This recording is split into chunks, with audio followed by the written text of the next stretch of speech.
अस्सलाम वालेकुम। Welcome back to Mamashi's blog. कैसे हैं आप सब?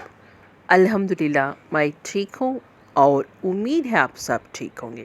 चलिए, अब क्या है, रमज़ान का जैसे जैसे काउंटडाउन शुरू होता तो काम भी ज़्यादा हो जाते, जो पेंडिंग काम आ रहे थे पूरे कंप्लीट कर लेना पड़ता। तो देखिए यहाँ पर मलाई तो बहुत जम गई थी, घी भी बना लेंगे, रमज़ान में काम आ जाएगा। शीर खुरमा बनाने का भी, स्वीट बनाने का, कुछ ना कुछ तो बनते ज रहता। रमज़ान के महीने में मीठा तो बिरयानी भी पकती रहती, तो मीठा तो कंपलसरी बनता। और क्या है, इतनी चीज़ें बनते तो कंपलसरी घी तो कंपलसरी घर में रहना, तो घी निकालते।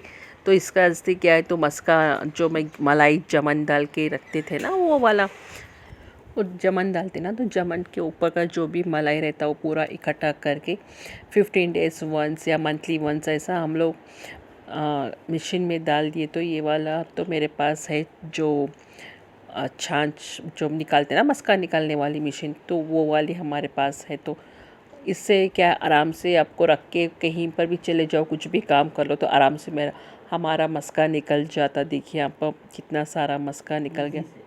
और कितनी बैच बैच करके मैं निकाल रही थी, 2 बैच करके निकाल दी थी। क्या है मालूम, मस्का निकालने टाइम ना अगर छाछ थोड़ी सी भी गाढ़ी हो गई तो नहीं निकलता, थोड़ा सा भी ठंडा हो गया पानी तो भी नहीं निकलता। तो मीडियम टेम्परेचर रहना पड़ता, अगर ज़्यादा गर्म है तो मस्का पिघल जाता और मस्का निकलता भी नहीं। बहुत टेक्निक से निकालना पड़ता मस्के को भी। चलिए, यहाँ पर इतना सारा मस्का निकल गया। दूसरे दिन मैं गरम करूँगी, इंशाल्लाह मैं नेक्स्ट ब्लॉग में दिखाऊंगी वो। यहाँ पर देखिए, हमारे छोटे भांजे की जो ड्राइंग थी उसकी शायद 3-4 साल पहले की थी, शायद वो मिल गया था पेपर, तो मैं क्लिपिंग काट ली थी। तो इतना तो चलिए, मस्का तो निकल गया। अब इसको रख देंगे हम फ्रिज में। अब मुझे मूड नहीं है गरम करने का, तो इसलिए मैं रख दी हूँ। चलिए, यहाँ पर सीधा मैं क्या है, रेसिपी की तरफ चलते हैं। आज मैं बनाने वाली थी मोरिंगा लीव्स की रेसिपी, तो बहुत दिन हो गए खाए नहीं, तो इसलिए चलो बनाते हैं। तो इसलिए मैं रख दी हूँ एक पैन, उसमें डाली हूँ, फर्स्ट में पैन रखी थी, उसके बाद चूल्हा ऑन करी थी, उसके बाद मैं डाली हूँ 1 टेबल स्पून करीब तेल, उसके बाद थोड़ी सी माश की दाल और 1 चुटकी राया। अब इनको अच्छे से तलने देंगे, चटकने देंगे थोड़ा सा, राई को भी और माश की दाल को भी थोड़ा सा गोल्डन ब्राउन होने देंगे। तो उसके बाद मैं डालूँगी दूसरे इंग्रेडिएंट, क्या है, प्याज, मिर्ची और थोड़ा सा करेपाक और ये मोरिंगा का लीफ या मुनगे का पत्ता जो बोलते हैं। चलिए, यहाँ पर मैं डाली हूँ 1 डली प्याज, नहीं तो आधी डली प्याज। छोटा है तो 1, बड़ा वाला है तो आधा बना दीजिए। मैं बना रही हूँ थोड़ा सा, एक ही सर्विंग के लिए, 1 लोगों के लिए उतना ही। और हरी मिर्ची थोड़े से, आधी हरी मिर्ची और 1 सूखी मिर्ची मैं डाली हूँ। और तो इसको अच्छे से थोड़ा सा तल लेंगे इनको भी। 1 काड़ी करेपाक ज़्यादा हो जाता, थोड़ा सा डाल लो, इसको भी अच्छे से तलेंगे। अब क्या है, सब लोगों के ब्लॉग्स में, सब लोगों यूट्यूब में पूरा शब बारात मुबारक, शब बारात मुबारक बोल के सब लोग भरा दिल रहे। मुझे तो नहीं आता, क्या हमारे क्या बोलते, हम लोग तो वो ईद नहीं बनाते, कुछ ABCD तक भी नहीं मालूम क्या करते क्या नहीं मालूम, इसलिए वो वाला ब्लॉग तो लाजमी है, नहीं आता, नहीं भी और क्या है, इस दिन कुछ बनाते, कुछ लोग हलवा बना रहे, कुछ लोग मीठा बना रहे, कुछ लोग ऊद डाल रहे, धुआं डाल रहे घर भर, और कुछ लोग कब्रस्तान को जाकर सजा दे रहे उनके खबरों को पूरे। ज़िंदगी में एक बार भी उनको अच्छे से बात करे या नहीं करे नहीं मालूम, बट जाके खबरों के ऊपर पूरे उनके जो भी आइटम, पसंद वाले आइटम, खाने पीने के आइटम, फूल, सब कुछ अच्छे से लाइटिंग से भरा दे रहे खबरस्ताना। अरे भाई, ज़िंदा है तक तो उनकी कदर नहीं करे रहते, मरने के बाद क्या कदर करते भी लोग। बाबा बाबा उतनी कदर करते देखिए। और क्या है, इस दिन ना क्या करते, पहले अच्छा सा नहा धोकर सब लोग पका के खाते। ऐसा पका के खाते कि अब वो लोग जो मरेस वाले के लोगों के जो फेवरेट डिशेस रहते ना, वो पकाते। अब उसके बाद उनके नाम के फातिहा दिलाते। वो उसके बाद उनके नाम के ऊद डालते, और ऊद के डालते क्या नहीं डालते उनको कुछ नहीं मालूम रहता। और बड़े लोग पहले से कर ले करे तो वो कर ले खाना, नहीं करे तो कुछ हो जाता घर में। एक साइकोलॉजिकल फीलिंग आदमी में बैठ गई, वो हमेशा बैठ के रहती, नहीं जाती वो ज़िंदगी भर भी।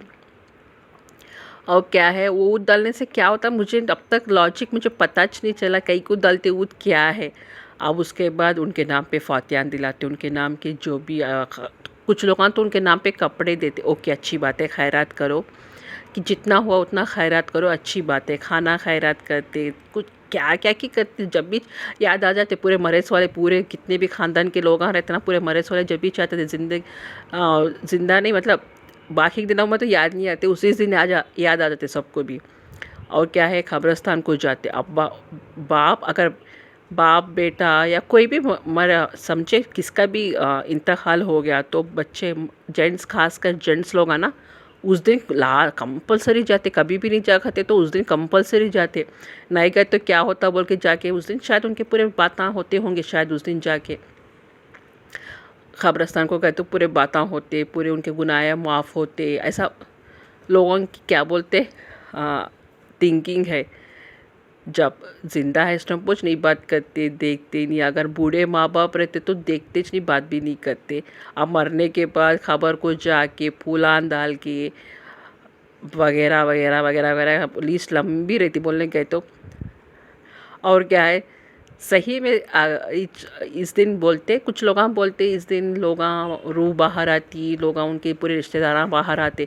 अगर सही में रूह बाहर आ गई तो क्या रहता, सोचो आप लोग, सही में आके आपके घर में बैठ के बात कर रहे, आपकी रूह, आपके लोग जिंदा लोग मर गया सो लोग ही एटलीस्ट 1 घंटे तक उसकी सांस नहीं खेली, एक घंटे के बाद उसकी सांस वापस आ गई तो लोग भाग के चल जाते, शैतान बन गया, कुछ शैतान है, जिन्नात है क्या बोल के, रूह वापस आती बोल के। मैं लोग ऐसी बिलीव रख लिए, क्या बोलना। चलो बहुत हो गया ये शब बारात, ये क्या बोलते, फातिहा, दरूद, संदल, ऊद, ये पूरा बहुत हो गया। चलो अब सीधा चलते हैं रेसिपी की तरफ। क्या डली थी फर्स्ट, कहाँ तक हो गई थी रेसिपी, अब कंटिन्यू करेंगे। ज़्यादा दुनिया की बातें बहुत हो गई थी, जो बेफुजुल बातें थी शायद। चलिए, हम यहाँ पर क्या, मैं तेल, कढ़ाई में तेल डाली थी, उसके बाद माश की दाल और रायन डाली थी, उसके बाद प्याज और हरी मिर्ची, सूखे मिर्ची, थोड़े से करेपा, अच्छे से उनको तलने के बाद फिर मैं डाल दी यहाँ पर मूंगे की जो पत्ता रहता है ना, वो वाला एक आधा कोटरा जैसा मैं डाली थी। अब उसको भी अच्छे से तेल में अच्छे से तलना है, जैसे कलडे और क्रिस्पी हो जाना, जब तक इनको तलना है। उसके बाद मैं डाली थोड़ा सा नमक, नमक अपने टेस्ट के हिसाब से डाल लीजिए। और क्या है, मैं बनाई थी सिर्फ एक सर्विंग के लिए, एक जन के लिए, तो थोड़ा सा नमक डाली, ज़्यादा नहीं डाली। और नींबू के भी 2-3 खतरे डाली थी, ज़्यादा खतरे नहीं डाली थी, थोड़ा सा खटापन रहना, ज़्यादा नहीं। चलिए, ये हो गया हमारा एम्मी सा और क्रंची सा मोरिंगा लीव्स की रेसिपी। ये क्या है, आपका हेमोग्लोबिन बढ़ाता, कैल्शियम बढ़ाता, तो आप लोग कोशिश कीजिए ज़्यादा से ज़्यादा ये जो मूंगे का पत्ता रहता है ना, मोरिंगा लीव्स, तो खाने की कोशिश कीजिए। चलिए, आप ये रेसिपी, उम्मीद है आपको ये रेसिपी पसंद आई होगी। और प्लीज़ जल्दी से जल्दी अपने के रमज़ान की तैयारियां शुरू कर लीजिए। रमज़ान बहुत करीबी है, सिर्फ़ और सिर्फ 10 नहीं, शायद 14 दिन या 13 दिन बाकी है, उतना चाहिए, ज़्यादा नहीं है। कोशिश कीजिए पूरा पूरा पूरा निपटा लो अपना काम और तैयार हो जाओ, और अपने बॉडी को भी तैयार कर लो रमज़ान के रोज़े रहने के लिए। और जो जो दुआएं हैं वो भी याद करने की कोशिश कर लीजिए। चलो, और ये रेसिपी पसंद आए तो एक लाइक कर दीजिए, सब्सक्राइब कर दीजिए और अपने रिश्तेदारों को शेयर करिए। चलो, अल्लाह हाफिज़।